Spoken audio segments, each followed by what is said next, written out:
It being 7:31, I'm calling the Swarthmore Borough Council's work session into session. Monday, May 7th, 2018. I apologize for my voice. I'm actually losing it, or I've already lost it, so I have to speak kind of softly into the microphone. All right, roll call. I see that all members of council are present except Ross Schmucky, and he is excused. We also have with us Mayor Tim Carney, Borough Manager Jane Billings, and Borough Solicitor Bob Scott. At this time, we have a public comment period, and I'd like to ask anyone who'd like to address council to come forward to the lectern. Please state your name and address. Thank you. Hi, my name is, can you hear me? Yeah. My name is Robert Small, 305 Rutgers Avenue. And since I usually come here to complain about stuff, I would like to thank the borough for finally installing the traffic calming device at Rutgers near Yale, which has proved amazingly effective. Vehicles have found their brakes. They stop. It's great. So having taken the opportunity to kvetch, I wanted to come and thank you. Thank you very much. Did they put the crosswalks in yet? Or did Yes. Yeah, crosswalks are in. No, they haven't painted the street. Yeah, that's what I meant. It's Yeah. always nice They to haven't hear. painted the street yet, or they have? They have not. Okay, they told me today and tomorrow. That will help, I think, delay. Yeah, but the cars are actually stopping. That's great. It's amazing. Anyway, Robert, I was going to say thank you. It's always nice to hear. Yes, sir. Hi, how are you? Good evening, members of council and mayor. My name is Rick Coleman. I live at 205 College Avenue. And my wife and I have been residents here. This is our 19th year.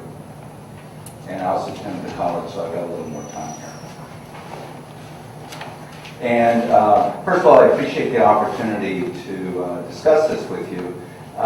This is actually my very first borough council meeting for all this time of having lived in the borough. So it's cool. Welcome. Thank you. But I'm here to talk about the $50 building permit fee for the repair of the sidewalks. First of all, I'm very supportive of the sidewalks being safe. I think it's a quality of life issue. And I, as I'm sure many of the other residents of the borough, want to ensure that the sidewalks are safe. However, I do have an issue with a permit fee of $50, which I feel is not appropriate in this circumstance, and so I'd like to discuss that. I did have the opportunity to speak with a chair of borough council in a nearby borough in Delaware County, and to discuss with him, he happens to work for me, what their policy is. And he indicated, first of all, that for seniors, for sidewalk and driveway repairs, the building permit fee is waived. That for the first $1,200 of the repair, there is no building permit fee. But between $1,201 and $2,400, then it's $50. And it goes on increments of every $1,200, they add another $50. And the other thing is that they provide, it was a coal patch to borough residents free of charge, should they wish to repair the sidewalks themselves. And my inquiry is, why can't we approach this issue with a similar philosophy? Thank you. Thank you. Jane, I think for the benefit of everyone here tonight, including myself, and for those that are watching in television land, could you please explain the permitting process in this connection for the sidewalk repairs, and what it entails, what it involves, and what the thinking is behind it? Sure. To the best of my knowledge, we've had the same permit fee of $50 per sidewalk repair. Not if you're just doing the little ramping, but if you're replacing the whole sidewalk block. I think since I've been manager, which has been over 25 years, and there's been no increase in the fee. There might in fact have been a decrease in the fee from $100 to $50 several years ago. And this fee, of course, has been assessed not just for people who just got our letters, but everybody who does sidewalk repair in the borough. So that can be people who are moving, who get assessed before they can sell their house as part of the inspection, or people who just decide to repair their sidewalks on their own because they become dangerous. So the $50 fee has been pretty consistent. I don't think we ever discussed as a group waiving the fee when this particular year of inspection started. I guess it might seem unfair to people who had paid it in on the prior past years to waive it as part of this process. This process also is rather expensive. We do have a building inspector who's going out, looking at all of the sidewalks. We are keeping a very extensive log in the office, sending out letters to people so they know exactly where their problems are. When they come in the office and get a permit, one of the reasons we do it is so we're making sure that the contractors are insured. As part of the permit process, you have to send us your certificate of insurance, so we know that you know what you're doing. Most of these people are also have a license from the state, a home contracting license from the state, for which they pay the state. They do not pay the borough. And then we go inspect, so we have inspection fees. We actually give them a copy of our specifications so we know that it's done correctly. And we go out at least once to inspect that the sidewalk is done according to the borough specifications. Specifications have mostly to do with the depth of the sidewalk. It has to be at least 4 inches deep with stone, and across driveway crossings it has to be at least 6 inches deep with stone. And also we don't allow replacement of slate, which is super important to get that message out. It looks pretty, but it's a really slippery material. So we're moving, of course, if people want to dye it to look like slate, they can. So that's kind of the history. When this sidewalk inspector went out, he has done this work before, and he took the job seriously enough that he did most of the borough within a couple of weeks. That's been a real advantage because now people can see that they're not being picked on, that it's not just their sidewalk that somehow got marked. It does, I understand, it appears to people that it looks like the borough just did this to make money. I assure you never in any of our conversations in committee, Ross's committee of Public Works or anything else, we even think about this as a revenue generator. It's a permit fee that we've always had. It's in fact our lowest permit fee that we have. Hey, Jane, can I interrupt with a question? So the $50, let's say that on my own or because I've been X'd, I have to replace 3 blocks or 4 blocks, is that what they're called? Yeah. I have to replace more than 1, 3, 4, 5, 6, whatever. Is there a single $50 Yes. permit fee for that? So it's $50 no matter Correct. whether it's 1 block or 12 blocks. That's correct. It's $50. You mentioned specifications that the borough has for the contractor to abide by? I mean, are these the sort of things that, contractors normally do? Do you give them a written? We do give them a written sheet. It's pretty normal, I have to say, as people have started contacting contractors and they're all coming to the borough office. I mean, in most municipalities, there are fees, there are permits required, and I don't know of any municipality that issues a permit without a fee due to the inspection part of it and just the processing of the paperwork. The contractors who are doing this work are coming to the office to get the permits. I mean, that's what they do. So they get our specifications, which are pretty common, and that's just part of their process. I have a suggestion. Ross Schmucky is not here this evening, but we're mindful of the suggestions that were made during the public comment period about this. And thank you for that history, Jane, because actually I wasn't aware of it myself. I'm going to ask Ross and his committee. Who else is on? Yes, of course. I'm going to ask the Public Works Committee to mull this issue, among the many other things that you have to do, to mull over this issue and decide whether or not we should make a change, whether we should keep it the same, if we do make a change, what it should be, so forth and so on. Okay? Sure. Can I ask another question Yes. before we have to? Have we ever sent this volume of letters before? Probably not. Maybe 15 years ago, we did do quite a few. We're in an unfortunate situation where letters have been sent out and the code enforcement officer has often not gone back and re-inspected. So it's been disappointing to me that people have realized that and often not gone ahead and actually done the repair and just waited for the sidewalk mark to fade. It's disappointing. One of the reasons that we started super early this year and why we gave people a fairly quick deadline. People have been calling the office in droves, and we always get back to them immediately. If they can't meet the deadline, we have Elise has a spreadsheet in what contractor they have in the work. Some people are saying that they're now waiting until July to get it done. That's the earliest they can get done. But as you all know, the goal is to get the sidewalks repaired. The goal is certainly not to make any money in terms of fines. So we are happy that people are taking it seriously. Hopefully this inspector will go back and start looking when the due dates come up. But with this volume of offenses at this point, it's possible that this could generate revenue for the borough. Well, it's possible. I mean, it's not been an inexpensive program. We are paying the code enforcement officer to go around. We're going to have to pay him to go back around and check again.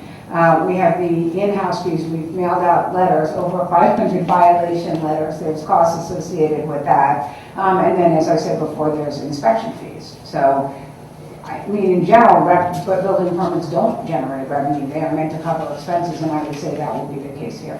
And I guess I'd like to ask if public safety, if Public Works is going to take this up, then another issue I've heard a lot about is the deadline.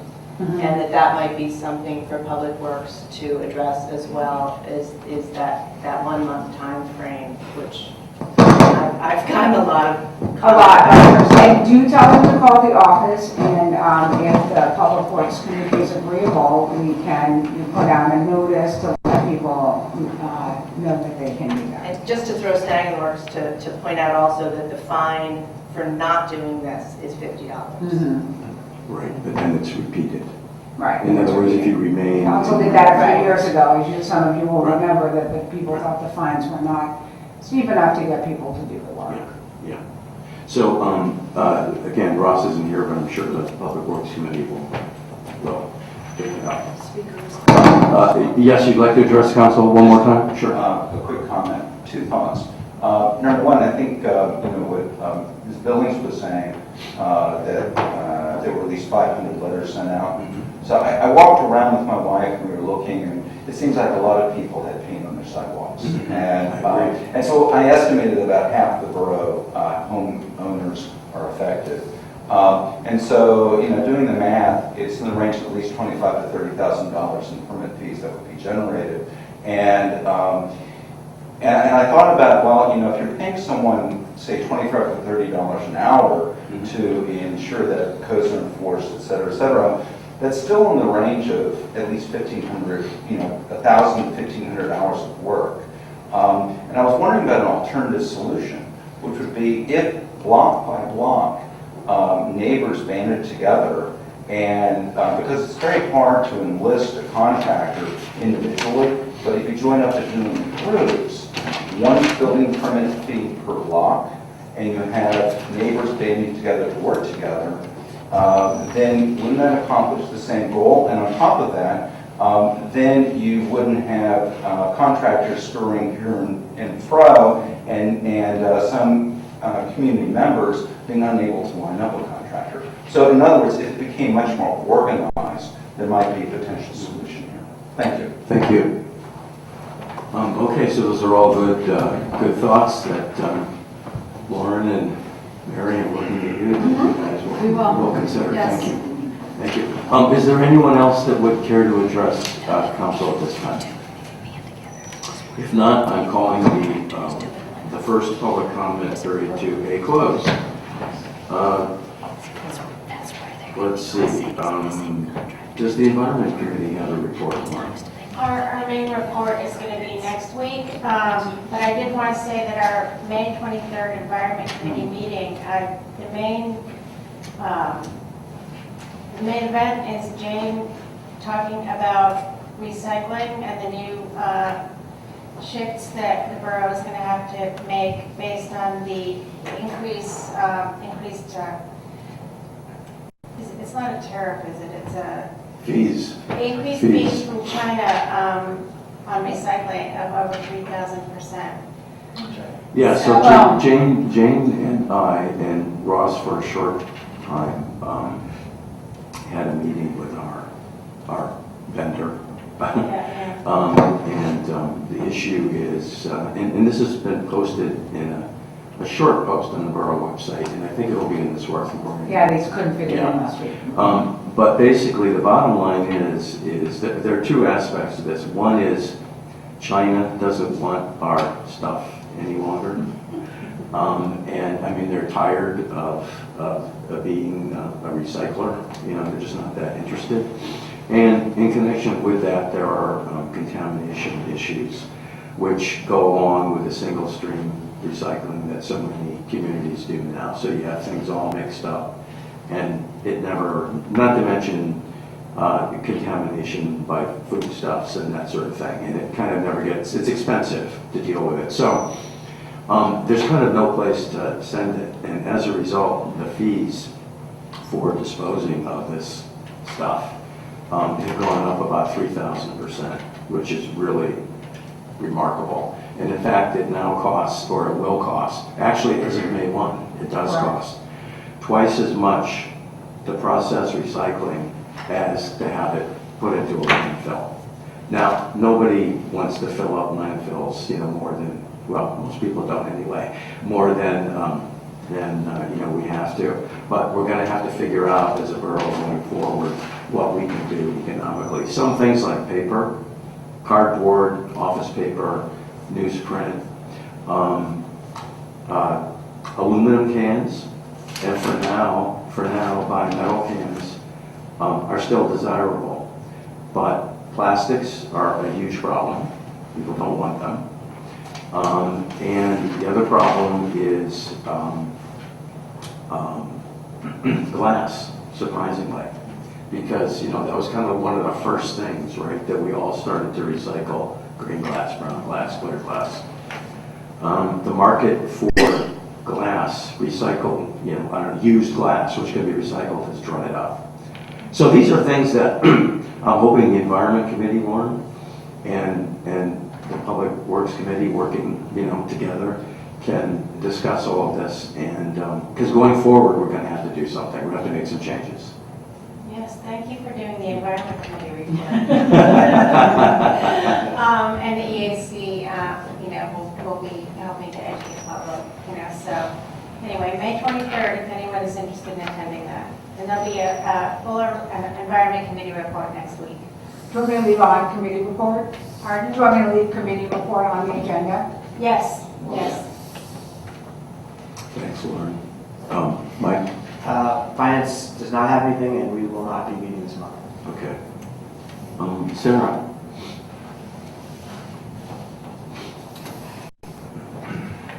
So first up for general government is the street closing request for the Swarthmore College Public Safety Emergency Drill.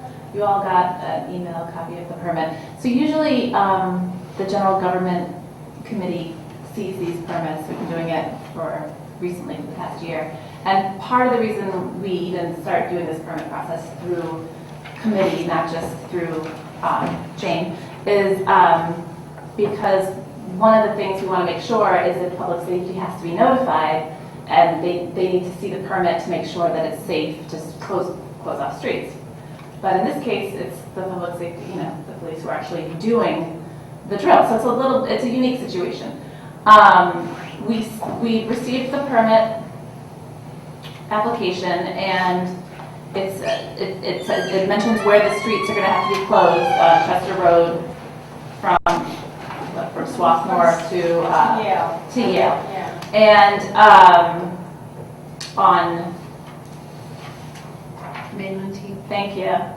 May 19th from 7 a.m. to, they estimated to 12 p.m. And it's a big public safety drill, which is going to involve something underneath the regional rail and all of this. So The reason why we're bringing this up is because a few people, and myself included, think that the public should probably be notified that this is going to happen since it's a main thoroughfare and it's a Saturday and, you know. And so we want to make sure that that happens. So in order for this permit to go through, that's my concern about it. So how do we make sure that the public does find out about this, and is there any discussion that we need to have about this? I think Chief Craig said he was going to put it on, I think, next door, and it'll be, on, I think, on the borough website 2 days prior. 2 days prior to this happening, and I think he also said in our last management team meeting that the police were going to make an effort to get the traffic closure part done as quickly as possible. I don't think he anticipated having from Swarthmore Avenue to Yale closed from whatever the times were, Sarah, 7 to noon or 8 to noon. 7 to noon. They were going to try to get that piece of it done as quickly as they could. But I do think notice will be going out to the public by those means that I just mentioned. So is there a reason why 2 days is the notice? I mean, why we were waiting until 2 days before? I think, well, I don't know for certain. I'll venture a guess. I think so people pay attention, because I think sometimes the more notice you give people, they don't quite retain the information. So you tell them 2 days ahead of time, and maybe it's more on their mind. But And this way they'll get a teaser from the Swarthmore, so it's...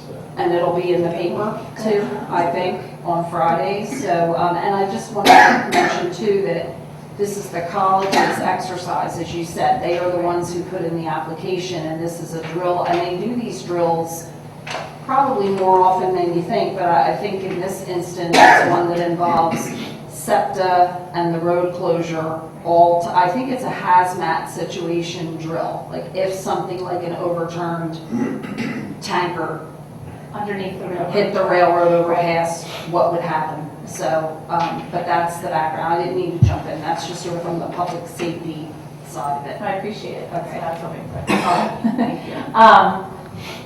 Okay, so I guess moving forward with that, I don't know what else we need to do to just, I mean, they're going to do it. It's been granted, right? The application for the street closure has been granted?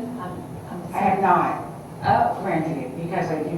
We wanted to have a meeting first. Oh, okay, so you are asking us to decide something. Okay. Well, I have a question. Do we even have the authority to say yes or no, this is the state road? I mean, the buses go through, I mean, it's not, it's PennDOT.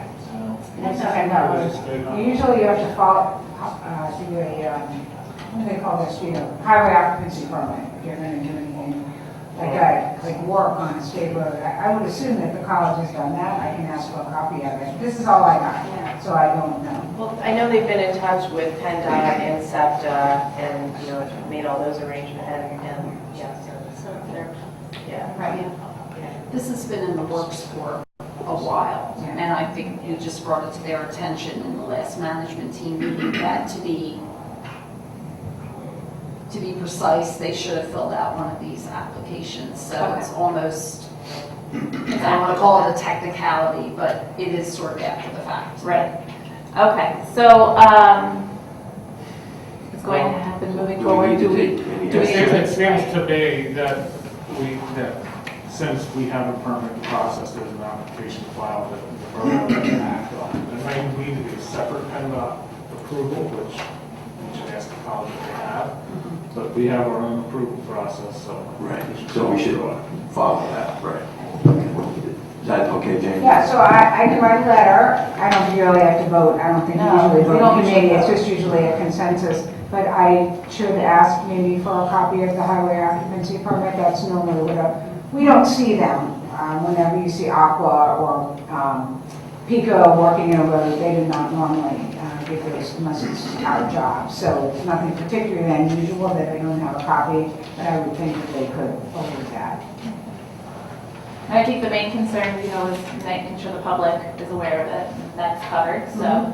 There was a second concern that came up at the management meeting. Part of the permitting process, I think, was hoping that general government or Jane would communicate with someone through the town center to make sure the merchants are aware ahead of time so that they can forewarn employees who might be trying to get into work during that time. Even though none of our businesses, well, few of our businesses are open at that time, the employees might still be coming in. We thought that was important. Did you say this is on a Saturday? Yeah. Yes. Right, so yeah, I would think you'd want to let the farmer, I mean, there's plenty of other ways to get here, it's not a problem, but communication. But if you're trying to get to work at 7 a.m. and the road's blocked, it's, Right. you know, So no we could reason let- to create bad will. We could let anything know. It's Yeah. Town center and they can get, Yeah. Like- Yeah, like- I think depend on Well, the train's not going to run either, so Right. it's, that's a, But that's SEPTA's but they should know that. issue. that. well, except this issue. Farmers markets. Oh, I should tell you that, okay, no train. Okay. Well, for some period of That time, makes it's it not going to be shuffle. trains while they're doing the piece underneath the, Okay. under- I didn't do the show. it's not going to be all morning. Right. They're going to do that. Okay. Okay. Yeah, I would think that you would do the, next time the borough website upgrade, I would, I think he's planning to do Delta alert or Yeah. something like that. Yes. And then we can do a thing on the website that's more of an alert rather than just a notice. Okay. Thank you. So moving on, it actually goes with what we're doing, working on in the general government committee right now is we're working on the communications and social media policies. So how do we get information out there? That's what we're still working on. We're still finalizing some language and seeing what we can and cannot do and what we should. So we're still working on that and we'll talk with Bob a little bit about that and work on that again at our next meeting, which we are going to have this month. And it's the third Monday, so I never have the exact dates. I bet you know. 21st at 7:30 right here. And that's it. Thank you, Sarah. Planning and zoning, Betsy? I was actually unable to attend planning and zoning this month. So, yeah, Mary could give us a brief. It's me again. You again, I okay. know, it's hard to believe, isn't it? So we had our planning and zoning committee meeting, and there was discussion of the ongoing aging in place report recommendations and what the planning commission is planning to do with those, some discussion of co-housing and discussion of maybe taking a further look at the zoning ordinance as it relates to lots of different things, definition of family, accessory dwelling type things, and taking a closer look at those. Jane presented us with, I think, 3 different zoning matters that will be before the zoning hearing board this month. Nothing that we thought needed to be brought to the attention of full council. One was interesting and has to do with beer, but I'll let people find about that on their own. And then we had some discussion in the public comment about the accessory dwelling being rented out on Riverview Road. That was part of the discussion as well. And that was it. Okay, thank you, Mary. Public safety? Chief? So we will not be meeting this month. We will next meet again on June 19th, Tuesday, June 19th at 7:30 p.m. in this room. What I would like to report on that we talked about at our last meeting is that we are going to be hiring a new police officer here in the borough, Officer Mark Baselli. He is going to be, I believe, sworn in next week, next Monday at our regular borough council meeting. He is from Ridley Park. We all got a chance to meet him. He passed his physical and all of the testing with flying colors, and we are happy to have him. We think he'll make a great new officer on our police force. So if anybody is interested in coming to that next week, please do. He and his family will be here.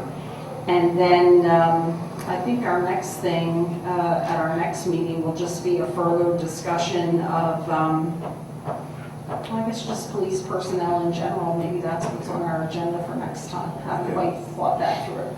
Now, Bob, we extended conditional offer of employment to Mark Baselli. Should we ratify that this evening? Yeah, when does the chief want to get him on the street? I think as soon as they can. Yeah, I think you can do it, but then you can ratify it now, give the chief the ability to schedule him. Let's, He could be sworn in during the day and have a ceremonial swearing in a week from tonight. right. And that way he could start this week sometime. Yeah, so I think we ought to ratify the offer of employment, and I'll entertain a motion. So moved. Is there a second? Second. All in favor of ratifying the employment offer made to Mark Baselli, say aye. Aye. Anyone opposed? The ayes have it. The offer has been ratified. Anything else, Mary? No, I think that's it. Okay, great, thank you. Ross isn't here, so I'm not talking Yeah, about public works. so, who else would like to talk about public works? Lauren. I think if there's something to say, I don't know. I can talk about streets. The paving. Oh, thing. yeah. Yeah, Paving. we But I don't have my list. If somebody wants to give it, did anyone print the list that I sent out? Well, we had a longer list that we prioritized. Correct. Because it added up to, too much money. Any chance, Was Right. that list that Right. was sent around, is that the one? Right, Okay. so this came out with the agenda, so there's $107,000 straight up budgeted in the liquid fuels fund for street cleaning. The borough has gone over that pretty much every year in the past 5 years by maybe $25,000 to $30,000. The base bid that you have there, which includes the speed cushions on Yale Avenue. That base bid comes to a projected cost of $187,568.13. And then there are plenty more streets that are a pretty high priority. This was done both with a list that Cuzzy and I and Ross had been working off of from last year, as well as what the car and the camera went around looking at. So there's, we could do $1 million worth of street paving and still be missing streets, but this add alternate would add another $51,499.63. So the advantage of that is, if the bids come in lower than we think, then you could add more work, you could take a closer look at how much money is in the cash reserves right now, which is in a fairly strong situation. And spending it on capital improvements is certainly a plus. I can't say that if you spend $240,000 this year that you'll be spending nothing next year. I think that's not realistic.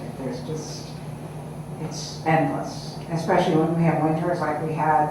It's really endless. But all you can do is prioritize and try and get as much done as possible, because there is an advantage to doing work earlier. The longer you let a street sit with potholes and cracks, the more water gets in there and it just deteriorates quite a bit faster. So there are some real advantages to stepping up the program this year. Okay. So all we need to do now is take a look at it. You can look at those streets if you want. Next week, we would get an authorization to advertise. We'll be going out to bid again with Marple Township and Springfield Township, which has brought in some great prices as well as shared the cost of bids. And then we'll be doing something called applying to the county for an allocation of liquid fuels funds.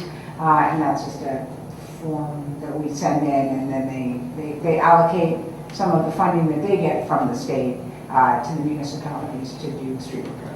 May I say something? I think I saw somewhere that the county received more in liquid fuel funds this year, or they're going to release more of it to the municipalities, but I'm not sure how that will be Right. determined. I heard that as well. I did not get any official notification from the county.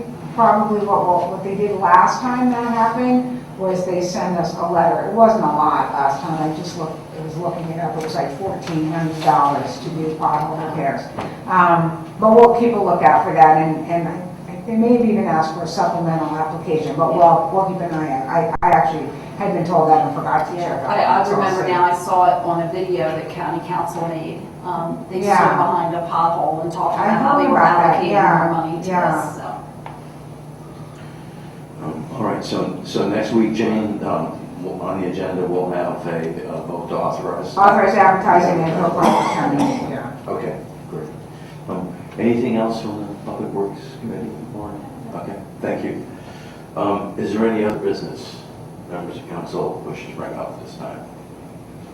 I just wanted to bring up something that was brought to our attention earlier today. Jane emailed it around about the library. They recently had a trip with 23 people participated, and it was part of the Aging in Place task force. They were, they actually surveyed people as to what they wanted to, the library, patrons of the library, about what would be a good thing, good activity to do, and they picked going to Botanic Gardens, so they took a trip to the Mount Botanic Gardens. Yeah, 23 people went, 2 librarians, they had 2, I don't know if they call them gypsies, take them around, and it was a really nice time with pictures. And it's good. And they publicized right on Nextdoor. They thanked Yes. Borough Council, which I thought was really So we've been nice. thanked twice today. Bob, thanks. That's great. That's great. Thank you, Sarah. I have one other note Yeah, that I'd sure. like to bring.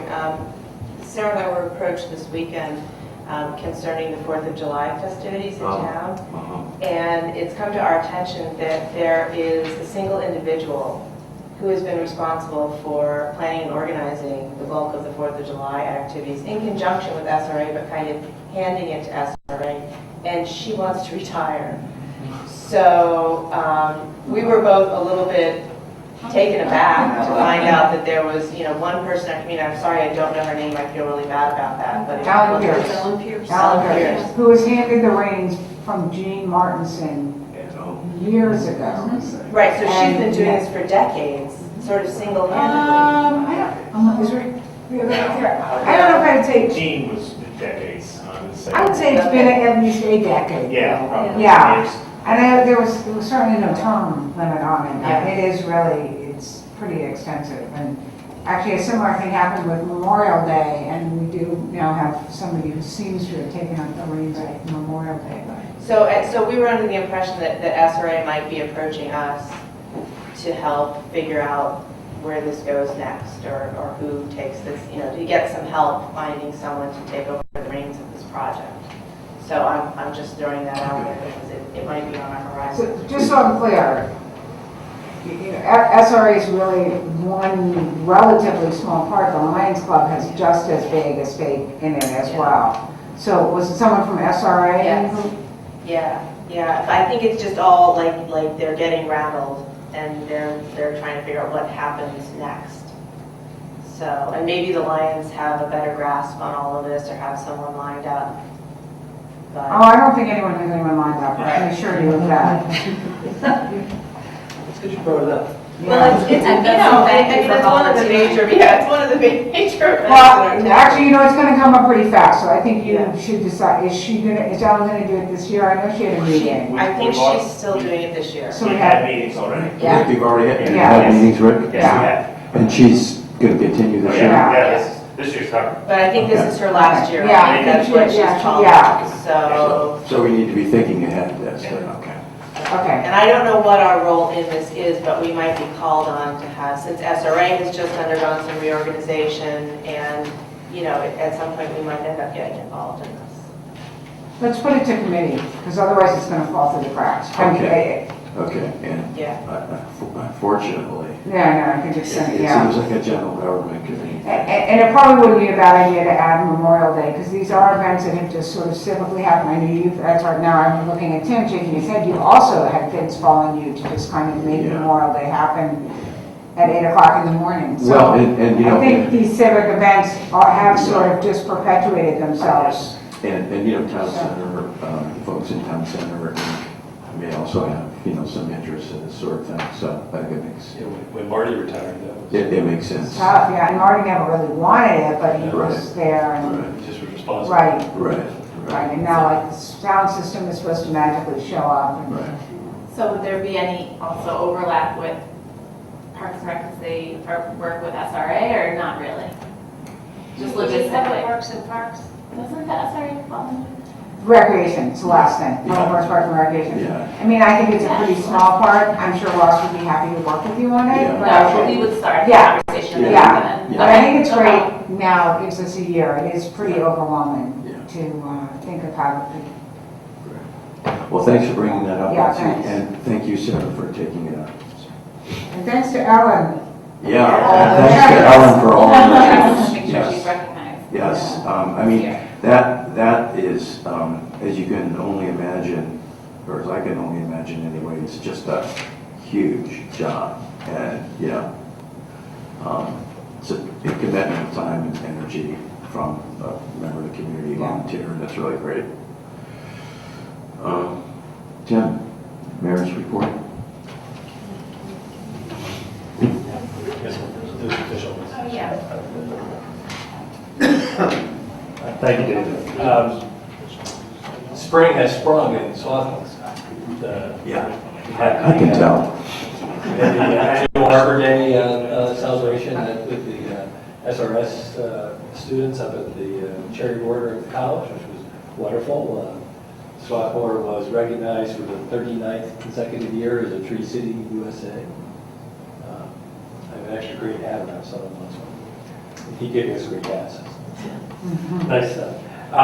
It was a very successful farmers market. Our first farmer market of the year was this past Saturday.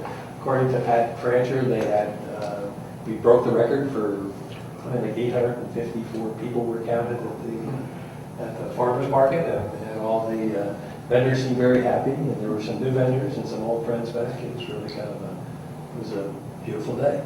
Good stuff. And that we can look forward to the Fun Fair, which is another big organization that's really run by concerned people in the community. That's coming up on the 20th, I think. It's the Sunday, 20th. Another great fun-filled day, and we're serving a good cause, and we're on our way into summertime soon. That's all I have. Thank you, Tim.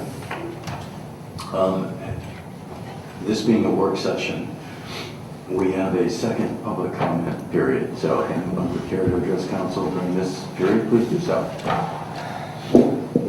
Good evening, Council. Rick Lee, President of the Fire Company. Since Sarah brought up the disaster drill and Mary touched on it, I'm going to talk about it next week because it's closer to the 19th, but I'll just bring up this has been in the works of the college. There are different groups between healthcare and the college that need to do disaster drills for their accreditation and things like that. And they asked if we would like to participate in this drill. This is going to be an overturned tanker trailer, which won't overturn, under the underpass with a septic train over top.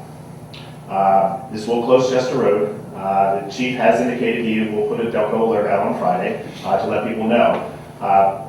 And while we are happy that they know, part of this is also what will happen with the backed up cars and people coming down and everything else that we would normally deal with if that were to happen right now, okay, with no advance notice. So we are going to, courtesy let everybody know in the borough, but it's also to deal with some of those things. So the fire company this past Thursday, we had our training with SEPTA, and in 2 Thursdays, we'll have another one over at the media station where we'll actually be working on train cars. We've had people in this community, unfortunately, killed, either hit by a train or going up on top of trains and being electrocuted. That has happened, unfortunately.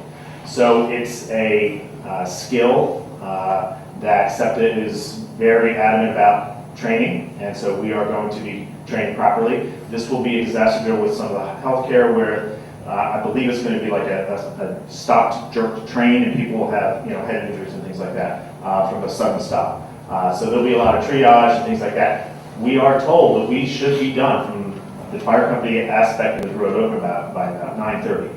So they may have just been hedging their bets about asking for 7 to 12, but just so you understand, I don't want people to think that it's going to be closed that long. We should be done. The fire company part should be done by 9:30 is what we're told. Okay, so you leave the horn go off at 7 o'clock in the morning. We, again, are not supposed to be down at the station. We're supposed to be responding as a normal response as if it's an emergency. So we are training for it. We're looking forward to it. This is a college event. This is not a fire company. We are participating. And and they've asked us to participate, and we've been part of the roundtables and on all their drills and everything else like that. So get your report a week early, just so that everybody here understands what's going on. You might hear different things or not understand exactly what the process is going to be. It's completely transparent. We're not, trying to sneak anything up on anybody, but they're getting a lot of volunteers to be in the trains for injuries and things like that, and they'll all get tagged, with different things for triage, and it's a training exercise more than anything. It is going to mess up some traffic on Saturday morning, but that's a better day to do it than others. So, anybody have any questions about what's going to be going on at this point? All right, if I get anything, well, I'll see you. The students are primarily not here at that point, correct? They're Only gone. seniors, right? Only seniors are here, so, but this is a college thing, so they are working on getting all the volunteers and participants and things like that. So it's a great training for us.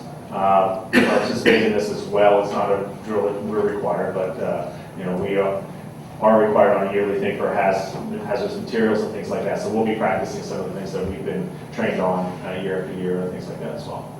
All right. Thanks, Rick. Thank you. Jane? I have, did there any other comments from the public? Oh, I'm sorry, yes. And are there any other comments? If not, I'm going to close the public comment period. Closed. Thank you. I Jane? have nothing else. Okay, Bob? Nora, I thank you. Do I have a motion to adjourn? So moved. Second? Second. All in favor, say aye. We're adjourned. Thank you.